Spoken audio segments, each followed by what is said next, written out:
বাইনা মিম্বারি রওজাতি ও রওজাতুম মির রিয়াজিল জান্নাত। আল্লাহ নবী সাল্লাল্লাহু আলাইহি ওয়াসাল্লাম আরেকটা জান্নাতের বাগানের কথা ঘোষণা দিয়েছে। আল্লাহর নবী বিশ্ব নবী আমার হাবিবুল্লাহ জানিয়ে দিয়েছে, আমি নবী মুহাম্মদুর রাসূলুল্লাহ সাল্লাল্লাহু আলাইহি ওয়াসাল্লাম আমার ঘর এবং মসজিদে নববী, আমি রাসূলুল্লাহ আমার ঘর এবং মসজিদে নববী এর মাঝখানে যে জায়গাটা আছে খালি জায়গা, আমি রাসূলুল্লাহ ঘোষণা দিয়ে দিলাম ওটা হলো জান্নাতের বাগান। জোরে বলুন সুবহানাল্লাহ। আপনি ওখানে যত সময় বসে থাকবেন, আপনি ওখানে যত সময় অতিবাহিত করবেন, আপনি ভাববেন আমি জান্নাতের বাগানে বসে আছি। তাহলে দুনিয়ার জমিনে দুটি জান্নাতের বাগান, একটা হলো দুনিয়ার জমিনে যেখানে কোরআন এবং হাদিসের আলোচনা হবে, ওটা হলো দুনিয়ার জমিনে জান্নাতের বাগান। আর দ্বিতীয় নাম্বার জান্নাতের বাগান হলো রাসূলুল্লাহর বাড়ি এবং রাসূলুল্লাহর বাড়ি, অর্থাৎ রাসূলুল্লাহ যেখানে থাকতেন ওটাই তো রাসূলুল্লাহর মাজার মুকাদ্দাস। রাসূলের বাড়ি মানে রাসূল তো ওই ঘরেই থাকতেন, সেই ঘরে যে ঘরে থাকতেন সেই ঘরে রাসূলুল্লাহকে দাফন করা হয়েছে। আজকে যদি বলা হয় আমাদের বিবিদেরকে যে আমি যে জায়গাতে আছি না এই ঘরে আমার থাকতে মনটা চায়, আমাকে এই জায়গাটায় রেখে দিও। ভাই, স্বামী স্ত্রীর ভালোবাসা বিরাট ভালোবাসা তো নাকি? আচ্ছা, যদি আমরা আমাদের বিবিদের কাছে এই দাবি করি, আমাদের বিবিরা আমাদের রাখবে বলে মনে হচ্ছে? হ্যাঁ, শুধু বলবেন ভালোবাসা আছে, ঠিক আছে, তুমি মরো, তারপর কোথায় রাখতে আসছে আমরা দেখি না। কি তাই তো না? আল্লাহ নবীর বিবি আমাদের আম্মা জান হযরত আয়েশা সিদ্দিকা রাদিয়াল্লাহু তাআলা আনহা, আল্লাহর নবী বললেন, ওগো বিবি আয়েশা, আমি রাসূলুল্লাহ, আমি হাবিবুল্লাহ, আমি যে জায়গাতে এই অবস্থান করছি এই জায়গাতে আমি থাকতে চাই।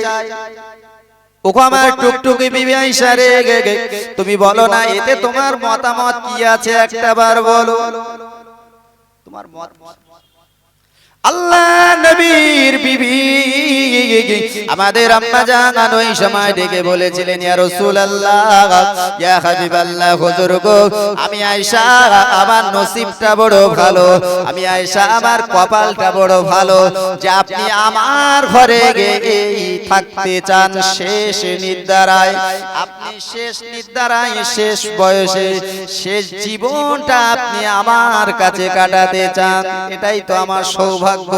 আপনি দুনিয়ার জমিন থেকে বিদায় নেবেন, তামাম পৃথিবীর মানুষ আসবে, তামাম পৃথিবীর মানুষ এসে দেখবে এই ঘরটা হলো আমি আয়েশা আমার ঘর।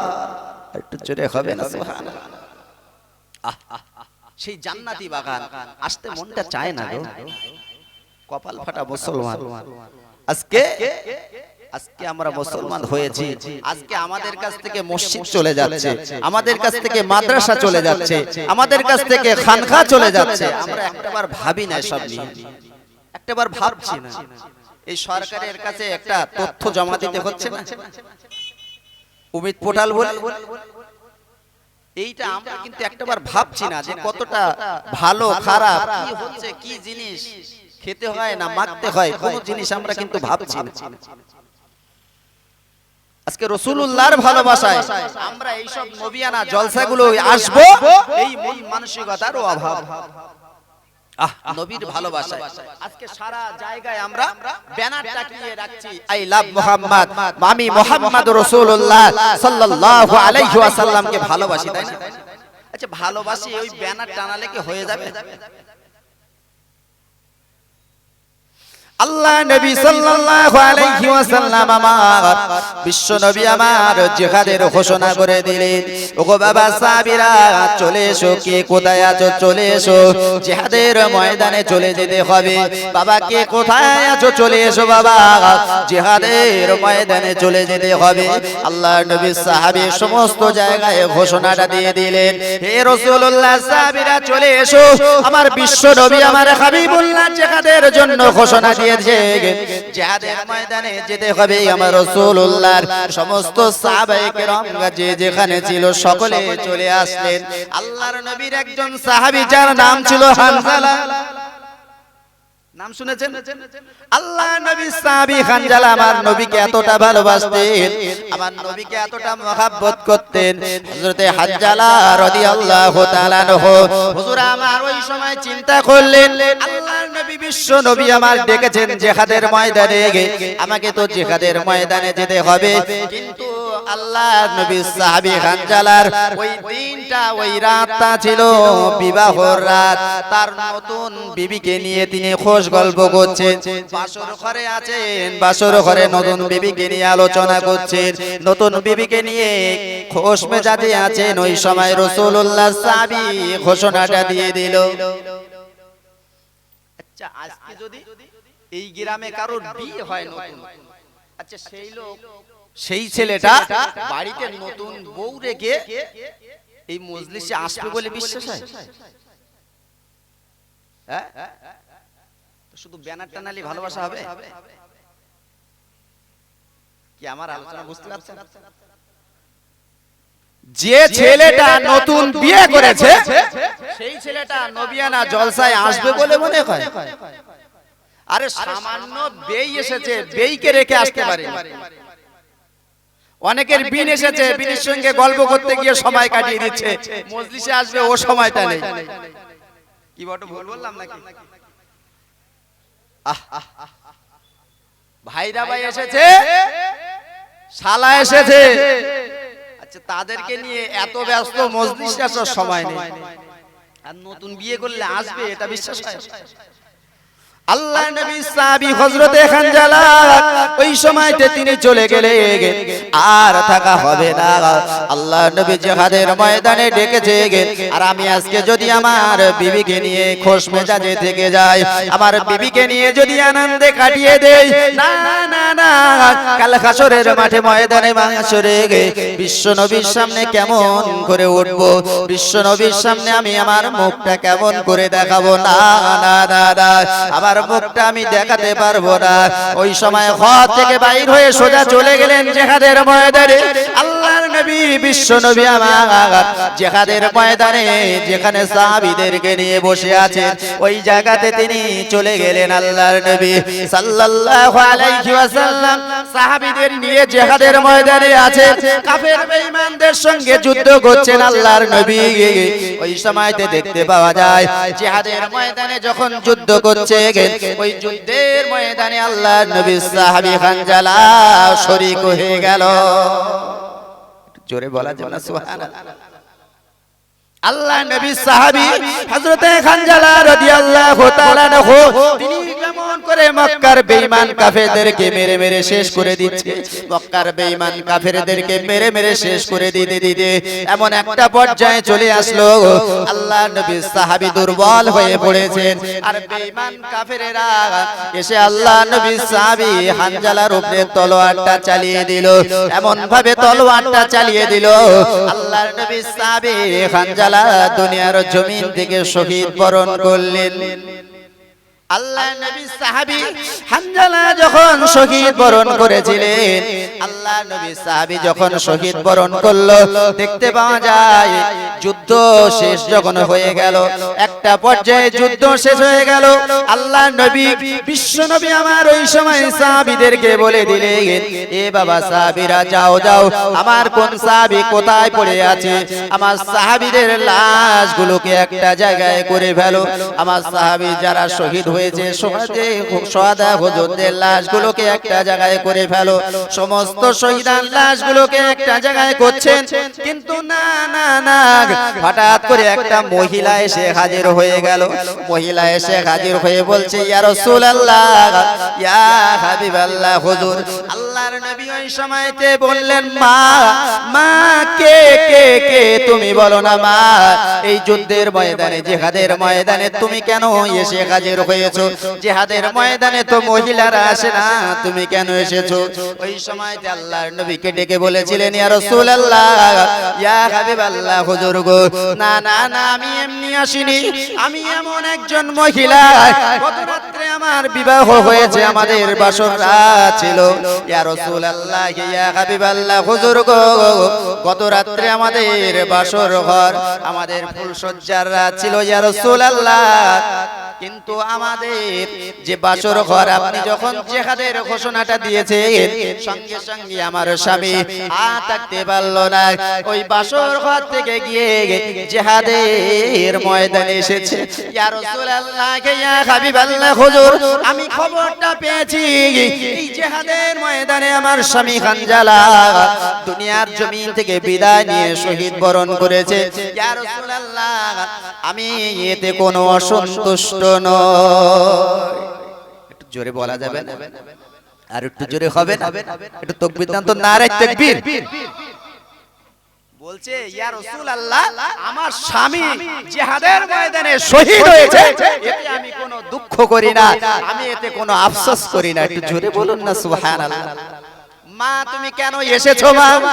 আমার কাছে কি দাবি নিয়ে এসেছো বলো না। ওই সময়তে আল্লাহর নবী বিশ্ব নবী আমার হাবিবুল্লাহকে ডেকে বলেছিলেন ইয়া রাসূলুল্লাহ আমি জানি যারা জিহাদের ময়দানে শহীদ হয়ে যায়, শাহাদা মানুষদের যারা শহীদ হয়ে যায়, এদেরকে দাফন করার আগে এদের গোসল দেওয়া হয় না, এদের কাফনটা পরানো হয় না, এদের গোসল দেওয়া হয় না, এদের কাফনটা পরানো হয় না। ইয়া রাসূলুল্লাহ কিন্তু আমার স্বামী গত রাত্রে আমার সঙ্গে মেলামেশা করেছে, আমাদের এমন করে গোসলটা ফরজ ছিল। ইয়া রাসূলুল্লাহ ইয়া হাবিবাল্লাহ আপনি যখন জিহাদের ঘোষণাটা দিয়েছেন, সেই সময়তে আমার স্বামী চিন্তা করলো, আমার স্বামী হানজালা চিন্তা করলো যদি আমি গোসল করতে যাই আমার কিছু সময় নষ্ট হবে। আমার রাসূলুল্লাহ জিহাদের ময়দানে রেখেছেন, আমি হানজালা একটা মুহূর্ত সময় নষ্ট করতে চাই না, তাই হানজালা জিহাদের ময়দানে চলে গিয়েছে। ইয়া রাসূলুল্লাহ ইয়া হাবিবাল্লাহ হুজুর আমার স্বামী হানজালাকে আপনি গোসল না দিয়ে দুনিয়ার জমিন থেকে আপনি কবরস্থানে আপনি দাফন করবেন না। জোরে বলা যাবে না? বলছি ইয়া রাসূলুল্লাহ আমি জানি যারা শহীদ হয়ে যায়, শহীদের লাশগুলোকে দাফন করার সময় তাদেরকে গোসল দেওয়া হয় না, কারণ হাসরের মাঠে ময়দানে মাহশরে আল্লাহ পাক রব্বুল আলামিন সকলকে তুলবেন। হাসরের মাঠে যখন সকলকে তোলা হবে আল্লাহ পাক রব্বুল আলামিন দেখবেন কোন মানুষকে তোলা হবে কারোর হাতগুলো কাটা, হাত কাটা, রক্ত দরদর দরদর করে পড়ছে, কারোর মাথা দিয়ে মাথা কাটা, কারোর কপাল দিয়ে তীর বিদ্ধ, এমন করে তীর বিদ্ধ হয়ে দরদর করে রক্ত ঝরছে, কারোর একটা পা নেই, কারোর বুকে দিয়ে রক্ত ঝরছে। আল্লাহ পাক রব্বুল আলামিন আলিমুল গায়ব, আল্লাহ সবই জানেন। আল্লাহ তারপরে ও বান্দাকে ডেকে জিজ্ঞাসা করবেন, বান্দারে ও বান্দা বলো না বান্দা তোমার হাত কেন কাটা, তোমার পা কেন কাটা, তোমার মাথা দিয়ে কেন দরদর দরদর করে রক্তগুলো জোরে জোরে পড়ে। আল্লাহ পাক রব্বুল আলামিন সব জানার পরেও বান্দাকে যখন জিজ্ঞাসা করবে, বান্দা ওই সময় ডেকে বলবে আল্লাহ রে দ্বীন ইসলামকে প্রতিষ্ঠিত করতে গিয়ে সমাজের বুকে দ্বীন ইসলামকে প্রতিষ্ঠিত করতে গিয়ে আমাদের তাজা তাজা প্রাণগুলোকে শহীদ করে দিয়েছি আল্লাহ গো। আল্লাহ পাক রব্বুল আলামিন এতটা সন্তুষ্ট হয়ে যাবেন, বলবেন বান্দারে যাও চলে যাও বান্দা, ও বান্দা আমার দয়ার জান্নাতে যে জায়গাতে যে দরজা দিয়ে যেতে চাও আমার দয়ার জান্নাতে চলে যাও। আমার দয়ার জান্নাতে যে দরজা দিয়ে যেতে চাও আমি আল্লাহ তোমাদের প্রতি এতটাই খুশি হয়েছে সেই দরজা দিয়ে তোমাদের যাওয়ার অনুমতি দিয়ে দিলাম। জোরে বলো সুবহানাল্লাহ। যারা শহীদ হবে তাদের মর্যাদা আল্লাহ এতটাই বাড়িয়ে দিয়েছেন। জোরে বলো সুবহানাল্লাহ। ইয়া রাসূলুল্লাহ আপনি আমার স্বামীকে যেন গোসল না দিয়ে আপনি দাফন করবেন না। আল্লাহ নবী সাহাবীদেরকে বলে দিলেন, বাবা সাহাবীরা যাও চলে যাও, এমন করে জিহাদের ময়দানটা খুঁজে খুঁজে দেখো কোথায় আমার সাহাবী হানজালা পড়ে আছে, কোথায় আমার সাহাবী হানজালার লাশটা পড়ে আছে দেখো না। আল্লাহর নবী সাহাবীরা চলে গেলেন, আল্লাহর নবী সাহাবীরা তন্ন তন্ন করে জিহাদের ময়দানটা খুঁজে খুঁজে দেখছেন, কিন্তু না না না না, কোথাও আমার রাসূলুল্লাহ সাহাবী খানজালার লাশটাকে খুঁজে পাওয়া যাচ্ছে না। আল্লাহর নবী চিন্তিত অবস্থায় আছেন। আল্লাহর নবী চিন্তায় পড়ে গেলেন, হয়তো মক্কার বেঈমান কাফেররা আমার সাহাবী খানজালাকে নিয়ে চলে গিয়েছে, আমার সাহাবী খানজালার লাশটা নিয়ে চলে গেল কিনা। আল্লাহর নবী বিশ্ব নবী আমার চিন্তিত অবস্থায় আছে। আল্লাহ পাক রব্বুল আলামিন জিবরিল আমিনকে ডেকে পাঠালেন, জিবরিল যাও, চলে যাও, জিবরিল চলে যাও, ও জিবরাইল আর দেরি করো না, আমার হাবিবকে জানিয়ে দাও, আর হাবিব বড় চিন্তিত আছে, আমার হাবিব বড় চিন্তিত আছে, যাও আমার হাবিবকে গিয়ে জানিয়ে দাও, আমার হাবিবকে শুনিয়ে দাও। আল্লাহ পাক রব্বুল আলামিন তোমার তার সাহাবী হানজালার প্রতি খুশি হয়েছে, কারণ হানজালা তার নবীকে ভালোবেসেছে, আমার নবীকে হানজালা ভালোবেসেছে বলে আমি আল্লাহ তার প্রতি রাজি খুশি হয়েছি। জোরে বলা যাবে না, কারণ আল্লাহর নবী বিশ্ব নবী আমার জানিয়েছেন, মান আহাব্বানি ফাকাত আহাব্বাল্লাহ, যে আমি নবী মুহাম্মদুর রাসূলুল্লাহ আমাকে ভালোবাসলো, ফাকাত আহাব্বাল্লাহ, আল্লাহ পাক রব্বুল আলামিন তাকেও ভালোবাসবেন। জোরে বলুন সুবহানাল্লাহ। আমার নবীকে জানিয়ে দাও, হানজালার প্রতি আমি রাজি হয়েছি, খুশি হয়েছি।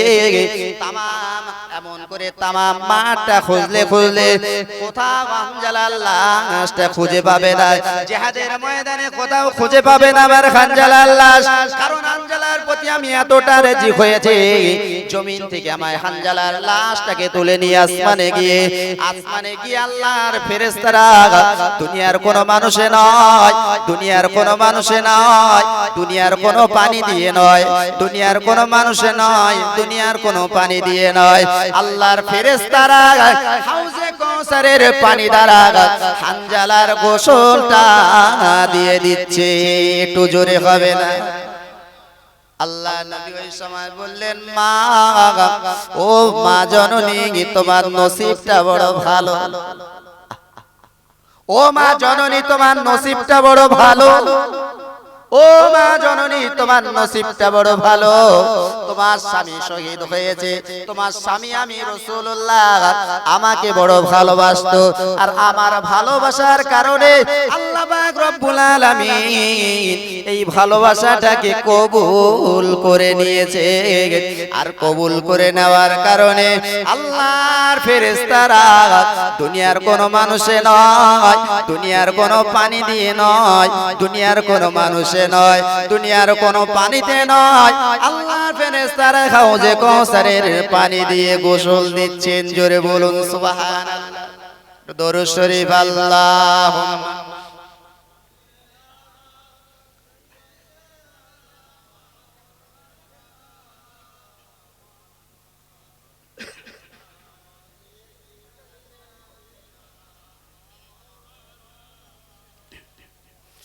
আমার মরণ যদি হয় সোনার মদিনায়,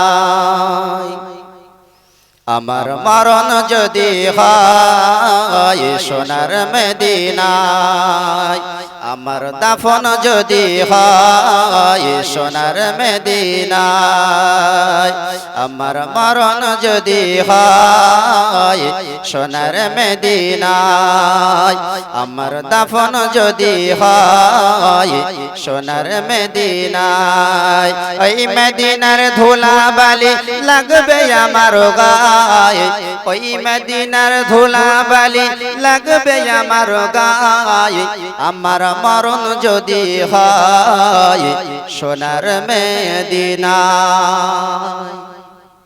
কত হাজি কেঁদে কেঁদে বলে দয়াময়, মওত আমার হয় যেন নবী যেথার। একটু জোরে হবে না? আপনাদের মনটা চায় না নবী যেখানে আছে ওই জায়গায় থাকতে? তাই ভাইরা একদম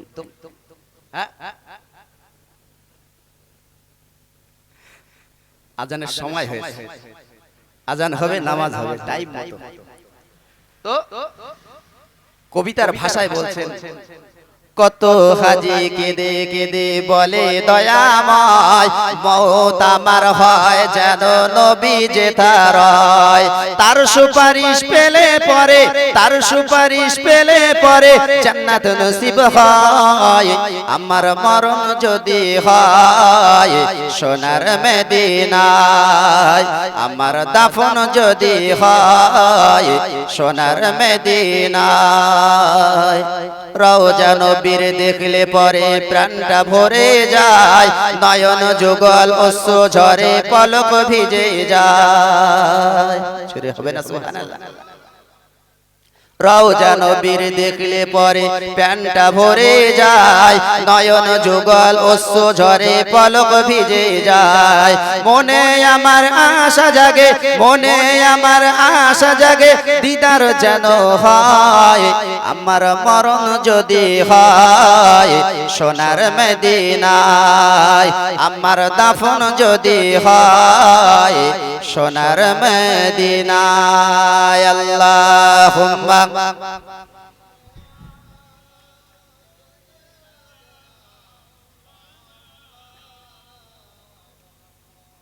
ভাইরা আমার আজান হবে নামাজ হবে আল্লাহ যদি আবার কখনো আনান আবার আলোচনা হবে আবারও দেখা হবে আল্লাহ যতটুকু বলিয়েছে যতটুকু শুনিয়েছেন তার চাইতে বেশি বেশি আমল করার তৌফিক দান করুন আল্লাহুম্মা আমিন সকলের কাছে অনুরোধ করব পাক মজলিস নবিয়ানা জলসায় সকলকে আসার জন্য সকলে উচ্চ আওয়াজে দরুদ শরীফ পড়ুন আজান হবে তারপর পরই নামাজ